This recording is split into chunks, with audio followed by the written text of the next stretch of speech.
안녕하세요. 생생법률쇼 진행을 맡은 최승호입니다. 매주 금요일 생생법률쇼에서는 정치 이슈를 짚어보고 분석하는 시간 함께 하는데요. 이 자리에 조대원 전 개혁신당 최고위원과 함께 합니다.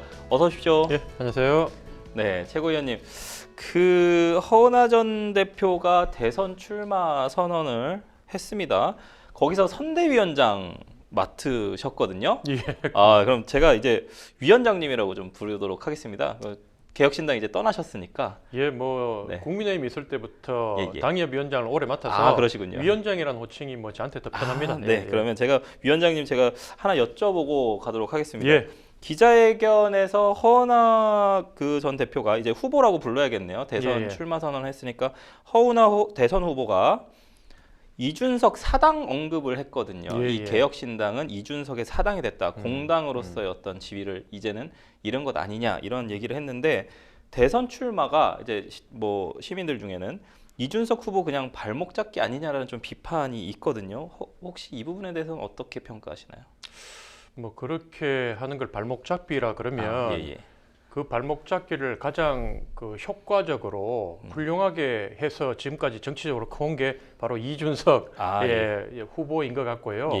보통 앞서가는 후보를 따라가는 후보가 정책적으로 비판하고 또 각종 의혹이 있는 부분들, 약점이란 부분을 이 검정이라는 이름으로 공격하는 것은 선거의 기본 중에 기본입니다. 그래서 허은하 후보가 지금 현재 출마하면서 목표로 세운 게 제3지대 1등 후보라고 이렇게 세웠기 때문에 현실적으로 거대 정당의 후보를 꺾긴 힘들고 그럼 제3지대에서 1등을 하려면 현재 제3지대에서 1등을 하고 있는 이준석 후보를 공격하고 거기에 싸움을 붙여서 이준석 후보를 이겨내는 게 선거의 가장 기본 전략이기 때문에 그렇게 세운 거고요.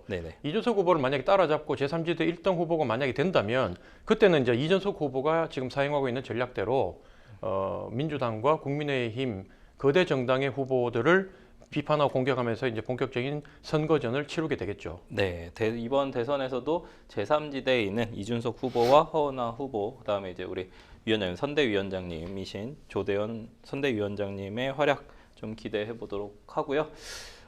얘기는 조금 더 뒤에 더 나눠보도록 하겠습니다. 지금 이 방송은 유튜브를 통해서도 실시간으로 함께 방송되고 있으니까요. 많은 시청 부탁드리고요. 유튜브를 통한 소통의 창구도 활짝 열어두겠습니다. 방송 중 궁금하신 질문도 올려주시면 답도 해드릴 테니까요. 많은 참여 바라겠습니다. 여러분은 지금 생생법률쇼 함께하고 계십니다.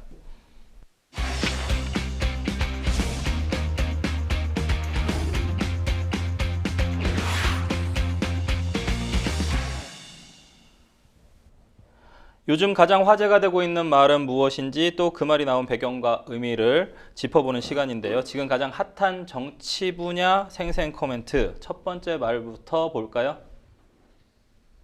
순천자는 흥하고 역천자는 망한다. 하늘의 뜻을 다루는 순천자, 그 반대인 역천자. 어디서 나온 말일까요? 정청래 더불어민주당 의원이 얘기했는데요. 지금 현재 국회 법제사법위원장이죠. 정청래 민주당 의원이 대법원이 이재명 전 대표의 공직선거법 위반 사건에 대해서 20일 첫 심리에 이어 어제 이틀 만에 두 번째 전원합의체 심리를 열었습니다. 이례적으로 빠르다는 평인데요. 대선 전에 선고가 나올지도 모르는 상황에서 정청래 의원이 대법원을 향해 날린 한마디. 순천자는 흥하고 역천자는 망한다. 위원장님 어떻게 생각하십니까? 이 얘기 법제사법위원장이 대법원에 얘기를 한 걸까요? 그 법제사법위원장의 자격으로 했다기보다 더불어민주당의 중요한 정치인이고 대선을 앞두고 있는 상황에서 자기 당의 후보에게 혹시나 미칠 수 있는 불리한 점을 사전에 제거하려고 저렇게 정치적으로 수사를 사용한 것 같고요. 국민의 한 사람으로 우리 두 사람이 이제 대화를 좀 나눠보면 국민의 한 사람으로 봤을 때 앞으로 우리가 대통령이 될지도 모르는 분의 이분이 범죄자인지 아니면 억울하게 정치적 누명을 써서 지금까지 범죄자로 몰려왔는지 이 부분을 어떻게든 빨리 판단을 받고 그 부분을 정리를 하고 난 뒤에 우리가 대통령으로 받아들일지 말지를 하는 게 그게 일반 국민으로서는 더 이렇게 자연스러운 그 마음이 예. 아니겠습니까? 예, 예. 그래서 저는 이게 이제 갑자기 빨리 한다고 민주당에서 공격을 하는데 저는 지극히 지금 대법원이 옳은 방향으로 나아가고 있다고 보고요. 예, 예. 이게 이재명 대표가 무죄가 되든 예. 아니면 이재명 대표가 유죄가 되든 예. 빨리 결론을 내리고 우리가 대선을 치르는 게 예. 향후에 대선 이후에 또 성폭 문제라든가 예. 사회적 혼란, 갈등을 사전에 미연에 방지할 수 있는 예.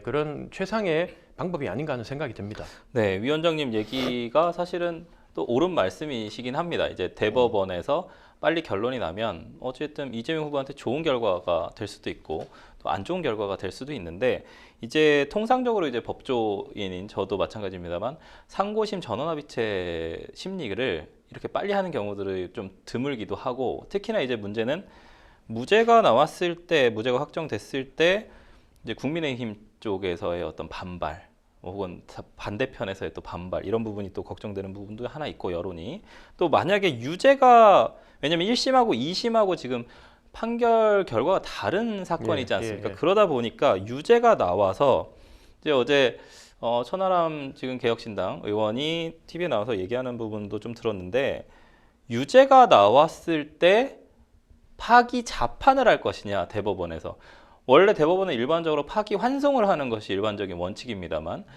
파기 자판을 할 수 있는 그런 어떤 사법부가 정치적 부담을 과연 질 것인가 이 부분에 대한 좀 의문이 있다 이거죠. 그리고 환송을 시켜서 또 만약에 고등법원으로 보낸다고 하면 고등법원에서 또 심리를 해야 됩니다. 그러면 이제 대선은 이미 끝나 있는 상황이 또 될 수도 있고 그런 부분들에 대한 걱정이 있어서 과연 대법원이 대선 일 전까지 이것에 대한 심리를 종결하고 심지어 판결을 내는 것이 과연 타당한가? 그걸 그렇게 좀 무리하는 거 아닌가라는 얘기가 좀 있습니다. 이 부분에 대해서 좀 위원장님 좀 얘기를 한번 듣고 싶습니다. 우선은 빨리 나는 게 좋다라고 얘기를 하셨는데 제가 드린 말씀은 좀 여러 진영에서 나오는 얘기들이거든요. 원래 원칙이 선거법은 633이라고 하지 맞습니다. 않습니까? 예, 근데 예. 이미 이 사건이 언제 때 일입니까? 예, 이미 너무 늦어졌다. 이미 너무 늦어졌고 예. 그리고 원래는 저도 뭐 대법 그러니까 상고심이 어떻게 진행되는지 전문가가 아니라 잘 모르지만 언론을 보면 원래 최초에는 대법관 4명으로 구성된 소부에서 하려고 하다가 조희대 대법원장의 전격적인 결정으로 전원 합의체에 회부를 했고 그래서 이렇게 속도를 낸다고 하지 않습니까? 그러면 이런 부분에 있어서는 뭐 민주당의 입장에서 봤을 때는 이렇게 지금 빨리 진행해서 뭔가 우리 후보를 끌어내리려고 하는 게 아닌가라는 불안한 생각을 갖고 있고 대법원이 파워 게임에 동참했다라고 보는 시각들도 있어요. 시민들이 사법부는 사실 사법부의 독립을 침해하면 안 되고 사법부는 사법부로서의 좀 존경을 받고 이래야 되는데 헌법재판소가 이번에 파면 결정을 하면서 자기들의 존재감을 여실히 드러냈거든요. 대법원도 이 케이스에서 자신들의 존재감을 드러내려고 하는 것이 아닌가. 예전과 다르게 그렇게 보는 시각들도 있거든요. 뭐 존재감을 드러낸다고 하더라도 뭐 존재감을 드러내는 건 두 가지 방법이 있는데 이게 한국말로 하면 이제 유명하게 페이머스하게 드러내는 방법이 있고 안 그러면 노토리어스하게 악명을 떨칠 수도 있는데 아마 대법원이 국민의 민심을 반영해 가면서 국민의 상식과 또 이 법의 뭐 논리가 있겠지만 그 논리가 국민의 보편적인 정서와 상식에 선에서 도저히 수용할 수 없는 결론을 내린다면 그거는 도리어 뭐 존재감을 드러내는 게 아니라 국민들한테 역풍을 맞아가지고 이 조직 자체가 존폐 기록에 설 수도 있는 상황이다. 그런 내용을 이미 충분히 대법원도 저는 알고 있다고 생각하고요. 이렇게 지금 전원 합의체로 회부해서 빨리 결정을 하겠다는 거는 어떻게든 빠르게 이 이재명 후보 대선에서 현재 1위를 부동 1위를 달리고 있는 후보에 대해서 법적으로 정확하게 판단해서 결론을 내리는 게 우리 사회의 혼란과 갈등을 막는 최선의 길이라는 판단을 내리고 아마 정치적으로 결정은 그렇게 내렸는데 판단은 지극히 이 법조문으로 기본으로 돌아가서 법에 근거해서 판단을 내리려고 하지 않겠나 저는 이렇게 기대를 합니다. 저희도 대법원을 그렇게 믿고 있거든요. 그러니까 당연히 그렇게 해야 될 것이고 방금 얘기해 주신 부분에 사실 답이 다 있는 것 같아요. 그래서 어떤 논란과 어떤 그런 부분들을 좀 제거를 하고 대법원이 그 논란 속에서 좀 들어가지 않기 위해서 대법원도 빠른 판단을 내리기 위해서 하는 부분이 있는 것 같은데 이게 사실 이 문제의 시작이 대통령의 불소추 특권 때문에 발생한 문제입니다. 사실은 뭐 이재명 대표가 그러니까 전 대표가 지금 이재명 후보가 만약에 대통령이 되고 나서도 뭐 재판을 받는다거나 뭐 수사를 받는다거나 이러면 사실 큰 문제는 없어요. 그러니까 그 기존의 대통령이 되기 전에 진행 중이던 재판을 대통령 돼서도 받겠다라고 얘기를 하면 사실 불소추 특권을 포기를 하고 그렇게 되면 사실 이 문제는 별로 일어나지 않을 텐데 지금 뭐 재판부 회피 얘기도 나오고요. 그 다음에 이 불소추 특권에 대해서 포기할 생각은 없으신 것 같거든요. 그 부분에 대해서는 좀 어떻게 보시나요? 만약에 대통령이 됐다면 뭐 이재명 지금 후보가 대통령이 안 될 수도 있지만 만약에 됐다면 혹시 그 부분에 대해서는 어떻게 생각하세요? 만약에 재판받고 있는 후보가 대통령이 됐을 때 재판을 계속 받으셔야 된다고 생각하십니까? 아니면은 그래도 헌법에 나와 있는 불소추 특권이 있으니까 안 받는 게 낫다고 생각하십니까? 뭐 제 개인적인 생각은 분명히 있지만 뭐 방송에 나와서 제 개인적인 생각을 얘기하면 또 딴 분들이 영향을 받을 수 있고요. 저는 기본적으로 그렇습니다. 이런 문제가 왜 불거지냐면 법망이 허술해서 그렇다.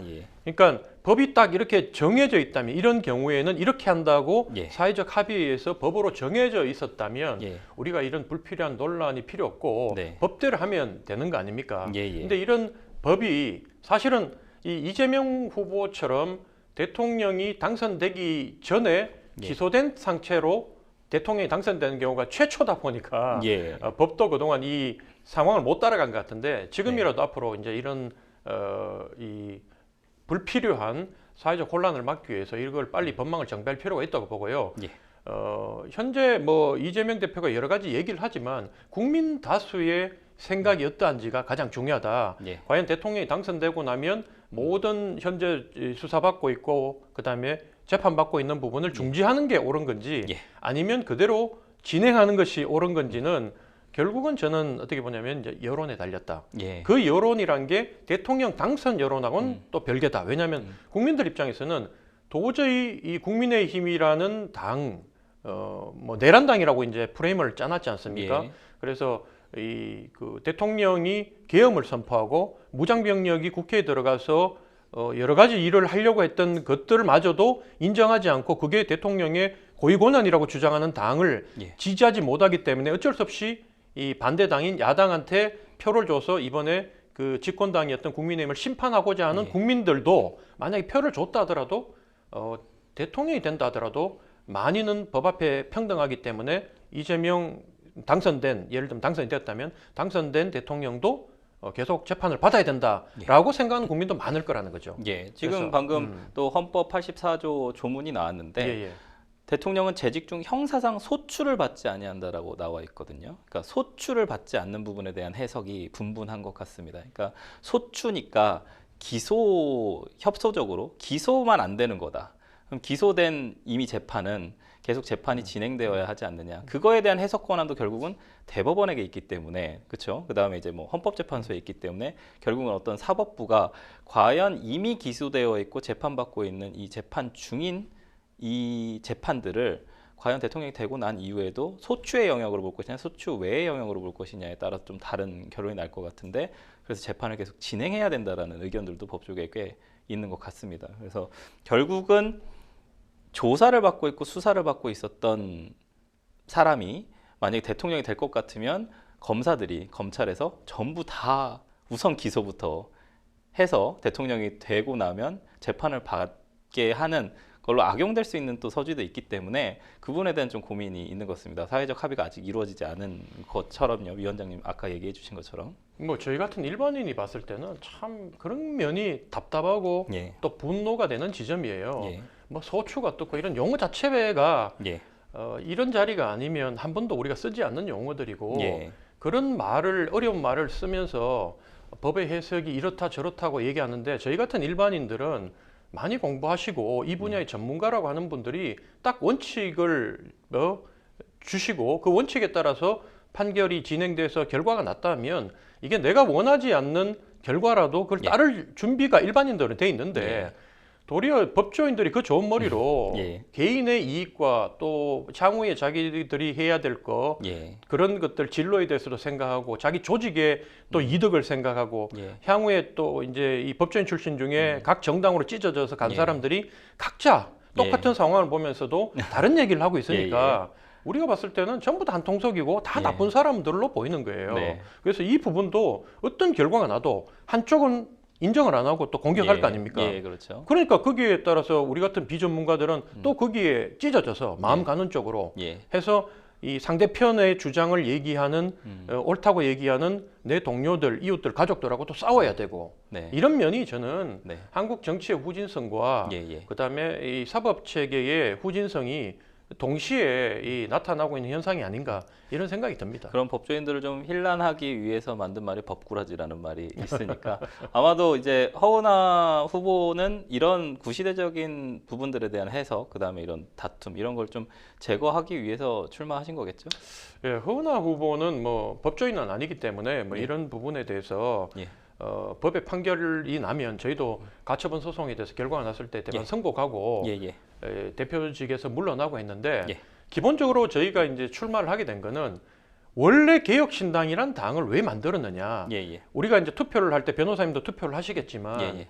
사실은 국민의힘을 찍었든 민주당을 찍었든 예. 찍고 난 뒤에도 찍을 때도 찝찝하고 예. 더 못된 사람을 혼내기 위해서 어쩔 수 없이 찍는데 예. 찍고 나면 그 찍은 내 손가락을 뭐 이렇게 하고 싶다 이런 얘기도 하고요. 예. 그래서 적어도 우리가 이름이 많이 알려지지 않아서 그렇지 예. 이렇게 반듯한 당도 있다. 반듯하게 살아오고 예. 제대로 된 국민 상식과 국민의 양심에 비쳤을 때 크게 벗어나지 않는 정치를 하려는 사람도 있다는 것을 보여줘서 국민이 적어도 과감하게 찍을 수 있는 찍고 자랑스러워할 수 있는 후보가 한 명은 있어야 되겠다라고 생각을 하고 예. 그런 후보를 대통령 후보로 만들기 위해서 허은하 후보가 노력을 했는데 예.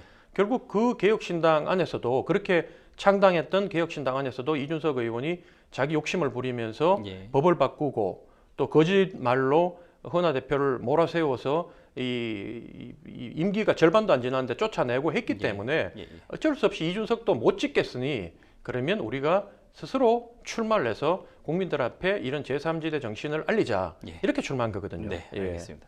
제3지대에서의 어떤 활약 좀 기대해 보도록 하겠습니다. 저희는 첫 번째 생생 코멘트는 마무리하고요. 두 번째 생생 코멘트 넘어가 보도록 하겠습니다. 두 번째 생생 코멘트 보실까요? 터무니없고 황당한 기소. 기소는 검찰만이 할 수 있는 법률 행위입니다. 누가 검찰의 기소에 반발한 걸까요? 문재인 전 대통령, 바로 문재인 전 대통령이신데 검찰이 어제 문 전 대통령을 뇌물 혐의로 불구속 기소했다는 소식 다들 들으셨을 텐데요. 전사였던 서모 씨가 타이 이스타젯에서 받은 급여가 문재인 전 대통령에 대한 뇌물이라고 봅니다. 뭐 제3자 뇌물죄겠죠. 검찰의 판단, 문재인 전 대통령이 또 국회의장을 만나가지고 비슷한 얘기를 했습니다. 검찰의 어떤 공소권 남용 이런 부분들에 대해서 지적을 했는데 검찰 판단 좀 어떻게 보시나요? 뭐 법적인 문제는 잘 모르겠고요. 예. 기본적으로 상식선에서 봤을 때 그 예, 대통령 사이란 분이 예. 보니까 전문가도 아니고 이 예. 분야에 경력이 한 있는 번도 것도 경력이 아니고 없으셨다고 하더라고요. 예, 예. 솔직히 말해서 저는 참 이분이 좀 죄송하지만 무능해 보이는 무능한 예. 사람으로 보이는 게 예. 뭐 오죽하면 이 장인이 뭐 네. 돈을 버는 직업이 있는 것도 아니고 정치를 하고 있는 예. 거기다가 대통령인 장인한테 네. 자기가 잡이 없어가지고 예, 이 생활비를 받아 쓰다가 예. 대통령 임기 중에 예. 그 대통령한테 임명을 여러 가지 정치적으로 공천도 받고 예. 그다음에 뭐 중소벤처기업 진흥공단 이사장 자리도 받고 네. 고위직을 받은 분한테 그 회사에 네. 들어가서 맞습니다. 일반인들이 봤을 때는 그 임원 정도의 네, 예, 이사를 했으니까요. 고위직의 봉급을 받고 생활했다는 게 예. 그거는 일반인들 상식에는 저기 맞지 않다.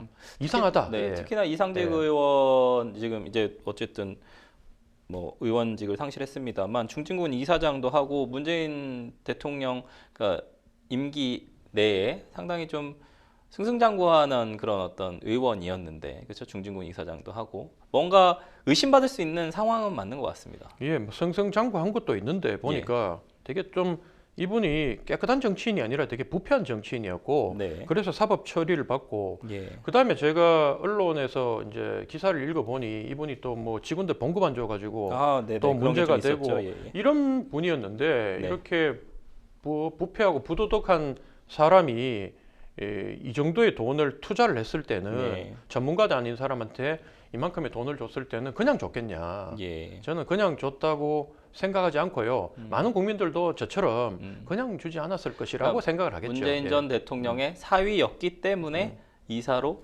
임명을 한 것이다. 예. 그렇게 그래서 볼수 저는 뭐 그렇게 보는데 예, 예. 그게 이제 법적으로 처벌받아야 되는지 안 되는지는 예.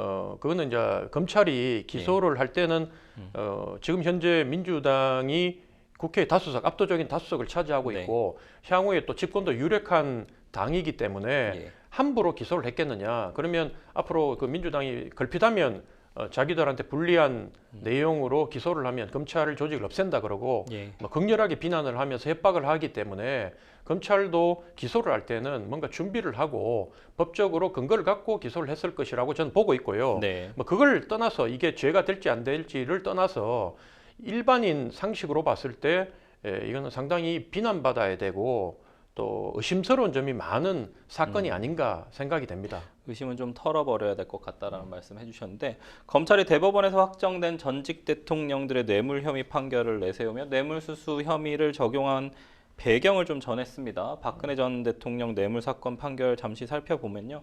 당시 법원은 대통령은 정부의 수반으로서 중앙행정기관의 장을 지휘감독해 모든 행정을 총괄하는 업무를 수행한다며 그러한 직무 범위에 속하거나 직무와 밀접한 관계가 있는 행위에 관해 대통령에게 금품을 공여하면 바로 뇌물공여죄가 성립을 하고 대통령이 실제로 영향력을 행사했는지 여부는 범죄 성립에 영향을 미치지 않는다고 판시한 상황이 있습니다. 네. 이 문재인 전 대통령의 기소에 지금 저 박근혜 전 대통령 뇌물수수 사건 판례가 어떤 기소에 충분한 근거가 좀 된다고 보시나요, 위원장님?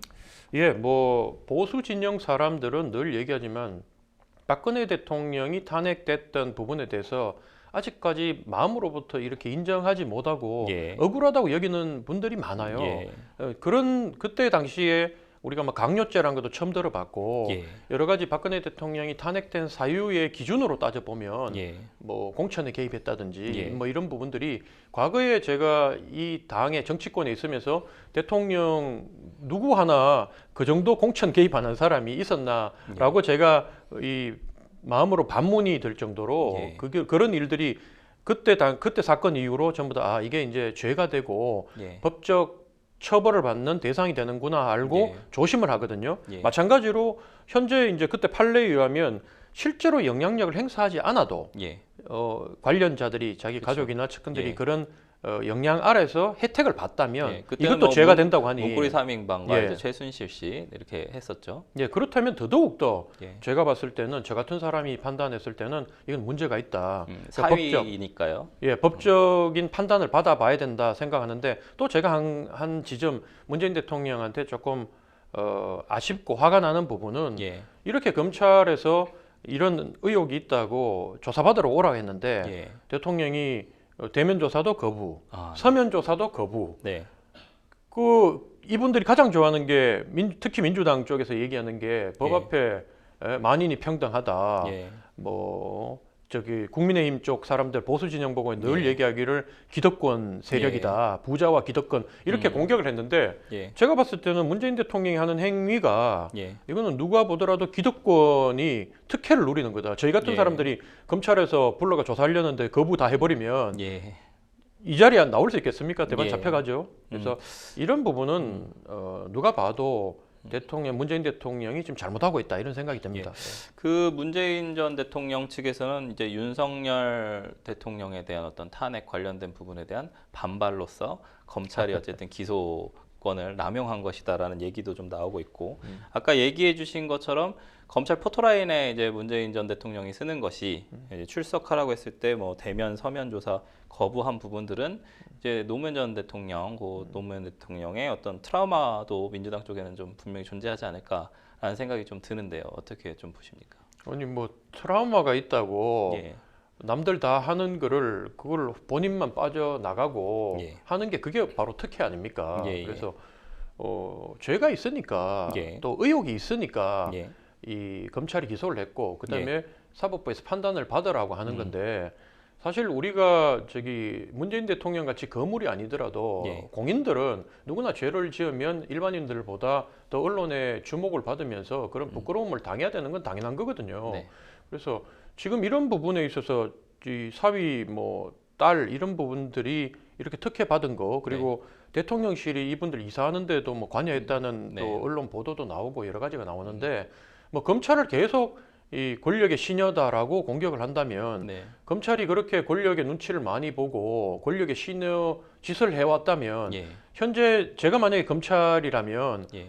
민주당한테 줄을 서지 국민의힘에 줄을 서겠습니까? 아, 예. 예, 그 머리 좋은 사람들이 지금 누가 보더라도 민주당이 집권할 확률이 가장 높은데 네. 그래서 이렇게 주장하는 내용들 때문에 국민들이 그 내란당이라 얘기하고 예. 탄핵당한 당이라고 얘기하는 국민의힘이 있음에도 불구하고 네. 민주당한테 선뜻 기쁜 마음으로 표를 못 주고 네네. 정말 이렇게 어쩔 수 없이 이렇게 겨우 손을 줘서 민주당이 국민의힘보다 조금 앞서고 있는 정도를 만들고 있는 게 두 당이 정말 둘 다 똑같다. 둘 다 부패하고 둘 다 수구적이고 권위적이고 그래서 국민들이 적대적 공생관계라고 조롱하는 대상이 아닌가 하는 생각이 듭니다. 예. 민주당이 특히나 약간 좀 검찰과의 어떤 이런 대립구도가 좀 계속 지속이 되는 거는 같아요. 왜냐하면 문 전 대통령도 좀 그렇고요. 이제 이재명, 김경수, 김동연 후보 역시 검찰의 기소를 두고 정치 보복이라고 좀 규탄을 하고 나섰습니다. 아무튼 문재인 전 대통령의 기소 이게 역대 대통령 중 재판에 넘겨진 6번째 사례가 됐습니다. 이 부분에 대해서 좀 국민들이 좀 씁쓸함이 좀 있는 상황인데 이 민주당과의 검찰 간의 관계 이제 뭐 예를 들어 다른 당과는 검찰과의 관계가 그렇지 않은데 뭐 검찰 개혁 이런 문제 때문일지 아니면 방금 아까 얘기해 주신 것처럼 검찰이 대통령이 될 확률이 가장 높은 게 지금 민주당 쪽인데 심지어 이제 거대 여당이 될 수도 있는 상황인데 그러면 검찰은 사실은 그쪽에 좀 더 잘 보이려고 노력을 할 텐데 그렇죠. 이렇게 그냥 기소를 하거나 뭔가 수사를 하거나 하면 검찰권 남용이다라는 얘기가 계속 나오고 있거든요. 이런 부분들이 어떤 씁쓸함으로 연결되는 부분이 있거든요. 어떻게 좀 보시나요, 위원님? 아니 뭐 저 민주당이 검찰에 대한 불신이 너무 컸기 때문에 자기들이 그 집권하고 있을 때 공수처란 것도 그렇게 보수 정당이 함에도 불구하고 공수처를 만든 거 아닙니까? 근데 그 공수처를 통해서 또 자신들을 수사하려고 하면 이땐 또 공수처를 공격을 해요. 그러니까 민주당이 주장하는 내용들을 과거부터 쭉 이렇게 팔로우를 해보면 참 일관성이 없다는 걸 알 수 있고 검찰 개혁 얘기하고 뭐 검찰에 대한 피의식을 나타낼 때마다 제가 민주당이 참 부차하고 못나 보이는 게 과거 문재인 정부 때 역대 어느 정권보다 가장 힘이 센 정부였거든요. 왜냐하면 국회도 여소야대로 뭐 그것도 압도적인 여대로 장악하고 있었고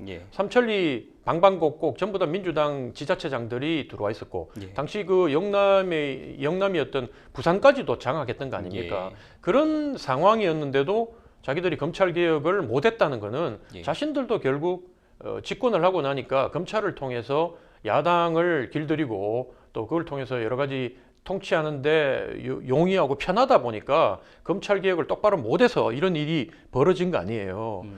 그러니까 만약에 제발 제가 부탁을 드리는데 만약에 혹시 이번에 민주당이 집권을 하면 검찰 개혁 꼭 제대로 좀 하세요. 그래서 더 이상 앞으로는 이런 얘기 뭐 검찰 탓하고 정치 보복한다고 하는 이런 못난 얘기를 좀 안 하셨으면 좋겠습니다. 네, 어쨌든 시스템적으로 좀 해결할 수 있도록 하기를 얘기해 주셨습니다.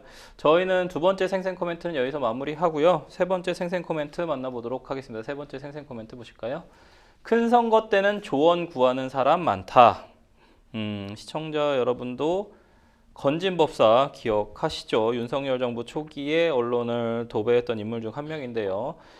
바로 이 건진법사 전성배 씨가 각종 선거에 개입하여 금품을 받은 정치 브로커 혐의로 검찰 조사를 지금 받고 있습니다. 그 가운데 나온 건진법사의 진술입니다. 큰 선거 때는 저한테 조언을 구하는 사람이 많다.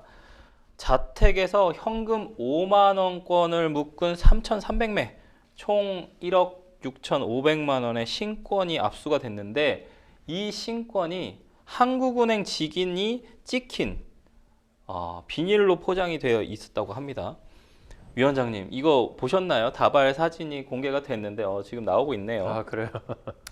윤 대통령 취임 사흘 뒤에 저 5천만 원, 저게 받을 수 없는 거라고 하던데요. 그냥 한국은행에서 조폐공사에서 바로 넘어가는 그런 거라고 하더라고요. 예, 뭐 저도 언론을 통해서 예. 기사를 좀 읽었는데, 예, 뭐 어쨌든 보통 일반적인 사람의 집에서 예, 이렇게 돈 뭉치가 5만 원짜리로 예, 3,300매가 묶여 있는 게 예. 나온다는 게 정상은 아니고요. 예, 더더군다나 신권으로 예. 이렇게 은행이 아니면 한국은행에서 예. 얘기하던데 보통 맞아요.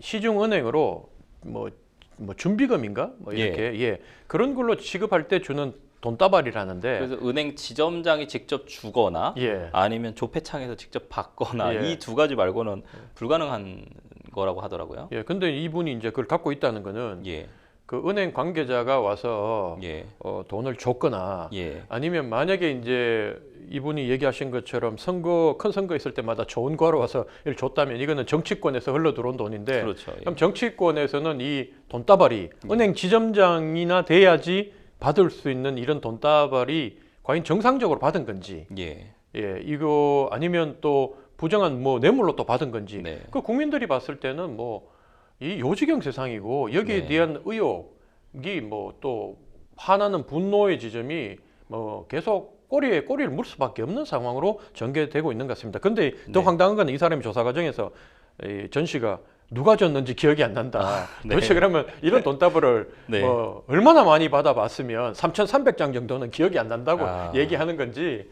네. 제가 봤을 때는 참 황당하다. 예. 이런 생각이 들어요. 권진법사가 그 얘기를 또 했어요. 이게 뭐 개인 출처가 좀 아닐 가능성이 큰 뭉칫돈이거든요. 이게 기도를 하러 와서 그냥 놓고 간다는 거예요. 기도비 명목으로 약간 그냥 놓고 간다는데 사실 그 돈 뭉치를 놓고 가는 사람을 기억을 못 한다는 게 좀 이게 1억 정도는 돈도 아니라는 뜻일까요? 그러니까요. 네. 뭐 황당하죠. 이게 네. 뭐 코미디 빅리그나 이런 데 네, 나올 요거 그대로 찍어가지고 코미디 네. 빅리그에 나오면 예. 그거 재밌게 그 국민들이 바라보고 깔깔거리면 웃을 수 있는 내용인데 예. 이거를 이 검찰 조사 받으면서 이렇게 진술을 했다고 하니 이건 갑자기 이제 코미디에서 다큐로 바뀌면서 예. 국민들이 이제 뭐 눈에 불이 나는 이런 상황인 거죠. 네. 예. 이게 사실 업무상 횡령죄 뭐 적용 관련된 부분도 좀 있는데 이 나오는 얘기들을 좀 들어보면 전 씨가 김건희 여사에 대한 선물 명목으로 전 통일교 세계 본부장에게서 6천만 원대 다이아몬드 목걸이를 좀 전달받은 정황도 좀 검찰이 포착을 했고요. 금품을 받고 윤 전 대통령 부부나 여권 고위 인사의 만남을 좀 주선했을 가능성도 제기가 되고 있습니다. 이런 어떤 브로커 역할들을 좀 했을 것이라고 좀 위원장님은 좀 보시나요? 지금 보도되는 내용만 보시고. 예, 뭐 똑같은 마음일 것 같고요. 예. 예, 이런 의심되는 부분들이 뭐 국민들이 봤을 때는 너무나 비상식적이고 비현실적인 예. 상황들이 계속 이어지고 있기 때문에 어쨌든 그런 것들이 다 국민의 마음에 녹아져서 현재 그 민주당의 1등을 달리고 있는 후보가 여러 가지 사법 리스크가 많아서 찝찝함에도 불구하고 예. 이번 대선은 민주당에 표를 줘서 이 국민의힘에 이렇게 지금 그 숨기고 있는 이런 예. 일을 저지르고도 계속 거짓말을 하고 반성하지 못하는 정치 세력에 대해서 어쨌든 국민들이 한번 심판을 해야 되겠다고 마음을 먹고 있는 게 아닌가 네. 저는 그런 생각이 듭니다. 국민의힘 측은 지금 경선이 활발하게 진행이 되면서 그래도 뭔가 인기를 올리기 위해서 많은 노력을 하고 있는데 명태균 리스크와 더불어서 이 건진법사 의혹이 터지는 것들이 사실 국민의힘 쪽에 많이 포커스가 되어 있는 게 사실이지 않습니까? 이런 상황에서 국민의힘은 건진법사 의혹과 관련해서 검찰 수사 마무리된 뒤에 보도를 해야 바람직하다라는 좀 입장인데 건진법사 의혹을 어떻게 지금 국민의힘 의견처럼 검찰 수사 마무리한 뒤에 보도를 해야 될까요? 대선판에 이게 변수가 될 것 같으니까 아마 그 얘기를 한 것 같거든요. 대선 전에 이걸 보도하는 것이 과연 맞는 걸까요? 참 양쪽 다 얼마나 구린 게 많으면 예. 검찰 눈치 보면서 예. 뭐 저러는지 제가 뭐 검찰 저도 좀 이렇게 미워하는 마음을 갖고 있다가 예. 뭐 이런 정치권의 양쪽에서 이렇게 압력 넣고 하는 내용을 보면 야 검찰 노릇하는 것도 참 쉽지가 않겠구나 이런 생각도 예. 들고요. 나름 저 사람들도 얼마나 지금 머리가 아플까 이런 생각이 듭니다. 근데 제가 법조인들한테 드리고 싶은 말씀은 오직 국민만 바라보고 법과 원칙에 의해서 일을 진행하는 게 여러분의 명예도 살리고 조직도 국민들한테 국민들의 탄탄한 신뢰 속에서 계속 유지될 수 있는 가장 최선의 길이 아닌가 하는 생각이 듭니다. 흔들리지 말고 정치 쪽에서 얘기하는 갖가지 그 비상식적이고 뻔뻔한 얘기들 듣지 마시고 법대로 하시기를 간곡히 부탁드립니다. 네. 검찰의 독립성이 보장되어야 한다. 그것은 검찰 스스로 확보해야 하는 내용이다까지 정리해서 들었습니다. 지금까지 생생 코멘트 만나봤고요. 저희는 뉴스픽스로 다시 돌아오도록 하겠습니다. 여러분은 지금 생생범유쇼 함께하고 계십니다.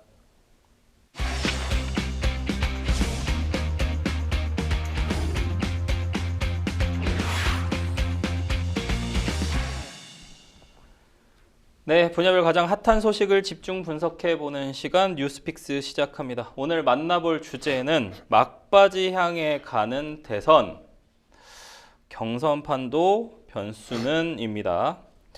대선 경선 레이스가 중반부를 좀 지나고 있습니다. 곧 양당의 대선 주자 윤곽이 좀 드러날 것으로 좀 보이는데요. 흥행면에서는 국민의힘이 상대적으로 우위일 수밖에 없는 상황입니다. 일단 4강 대진 어떻게 보셨는지 좀 간단히 얘기 들어보도록 하겠습니다. 안철수 후보의 4강 진출, 그러니까 좀 약진이죠. 나경원 후보가 떨어지고 안철수 후보가 4강 진출에 성공을 했는데 경선 혹시 국민의힘 경선 내용 보시나요?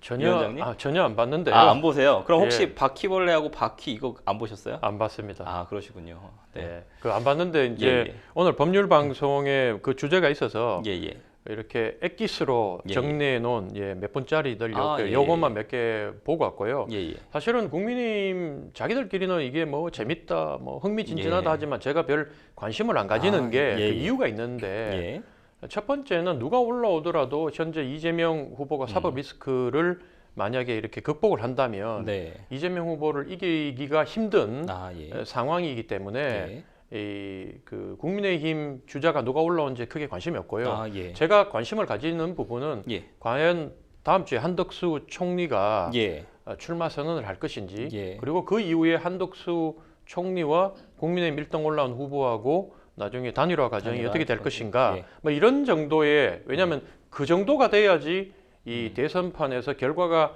뭐 뒤바뀔 조금이라도 가능성이 있기 때문에 저희 같은 이제 여의도에서 일하는 사람들은 그게 관심이 있는 거지 국민의힘에서 누가 올라오고 안 올라오고는 이번 대선에서 큰 변수는 아니다. 그렇게 보고 있습니다.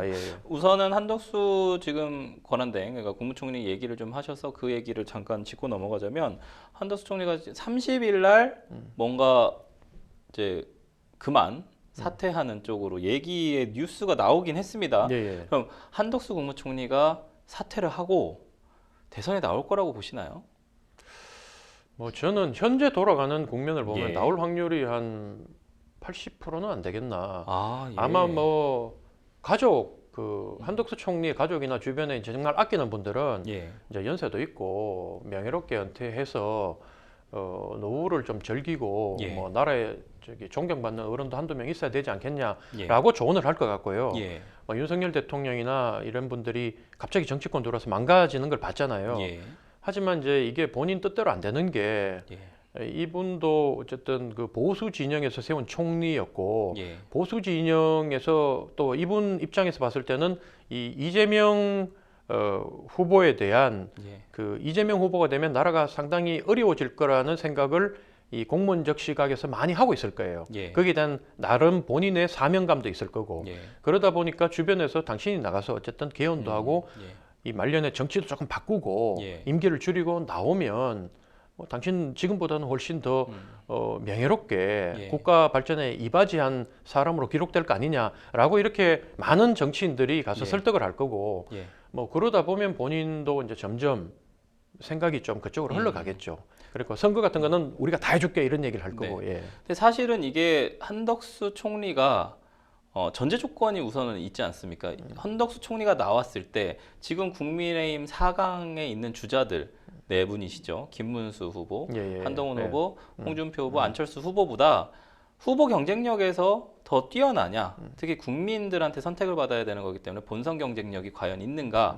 이 부분에 대해서는 그럼 위원장님은 그 4강에 있는 다른 후보들보다는 한덕수 총리가 나오면 더 많은 지지율을 받을 수 있을 것이다라고 생각하시는 건가요? 그건 당연하죠. 왜 그러냐면 예, 예. 제가 한덕수 캠프에서 물 한 잔 먹은 적도 없습니다. 예. 가끔 오해하시는 분들이 있던데 예. 제가 왜 이런 얘기를 하냐면 예. 이미 보세요.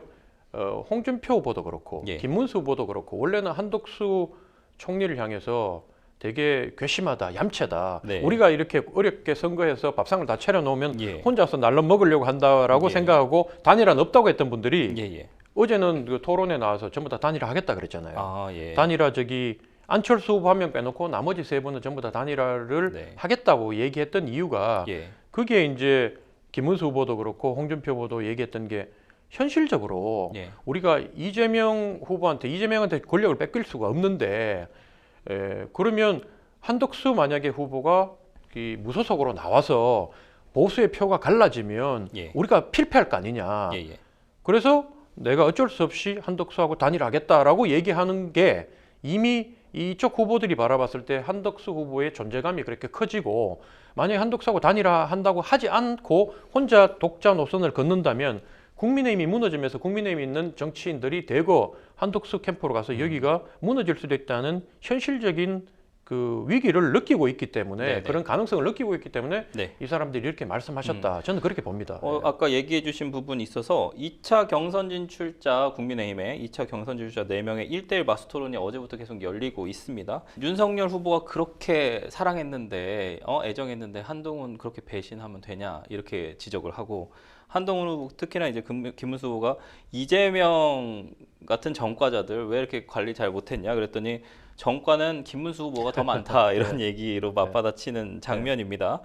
어떻게 찬탄반탄 상황이다 보니까 토론회 어떻게 보셨습니까? 이 부분에 대해서. 예, 과거 박근혜 대통령 탄핵되고 난 뒤에 자유한국당 시절에 그 당시에 그 보수 진영에서 겪고 있던 그 어려움, 혼란의 상황을 다시 5년이 지난 지금 다시 보고 있는 것 같고요. 예. 8년 전이죠. 예. 예, 그 상황을 다시 보고 있는 것 같고 사실 그 예전에 이준석 후보가 지금 이제 대통령에 나온 후보가 국민의힘 당 대표에 당선될 때 그 탄핵의 강을 건너자고 예. 주장하고 이걸 이제 극복하고 당 대표가 됐었거든요. 예. 사실 그때가 상당히 상징적인 상황이었고 그래서 많은 국민들이 어쨌든 이준석 후보의 당선을 보고 국민의힘을 다시 이제 중도층과 청년층들이 국민의힘을 지지하게 되는 계기가 됐는데 예. 지금 다시 이제 탄핵의 늪에 빠져서 배신자란 말 나오고 찬탄이니 반탄이니 나오는 것 자체가 국민의힘이 이번 대선은 어떻게 해도 이길 수 없는